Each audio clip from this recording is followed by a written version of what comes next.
everyone.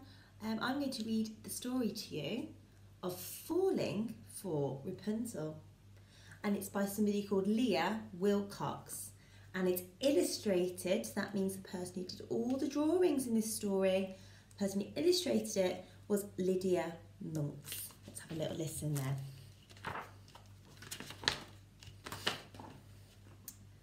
Once upon a bad hair day, a prince rode up Rapunzel's way.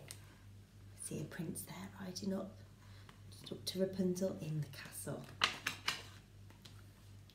From up above he heard her whine, upset her hair had lost its shine.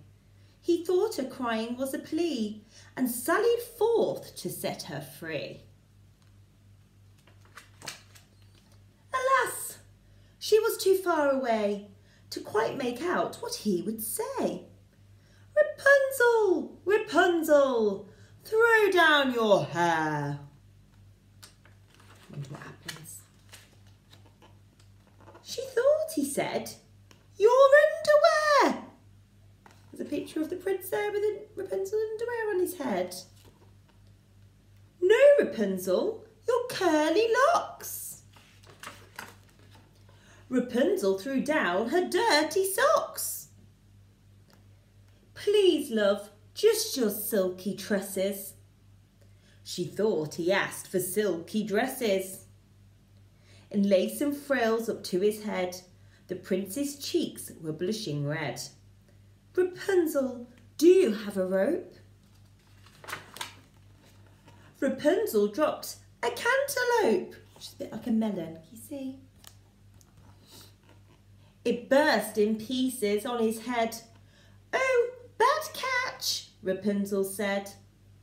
Perhaps, he sighed, this is a test, and bound by love, he did not rest.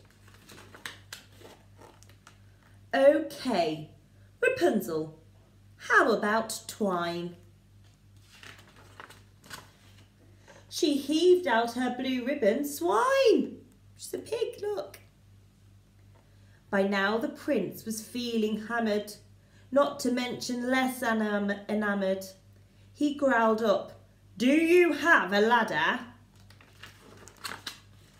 Rapunzel tossed out pancake batter. It covered him from head to toe. She yelled, it's better cooked, you know. At this, the poor prince had a cry, then cupped his hands for one last try. Rapunzel, Rapunzel, let down your braid. Confused, Rapunzel pushed out her maid.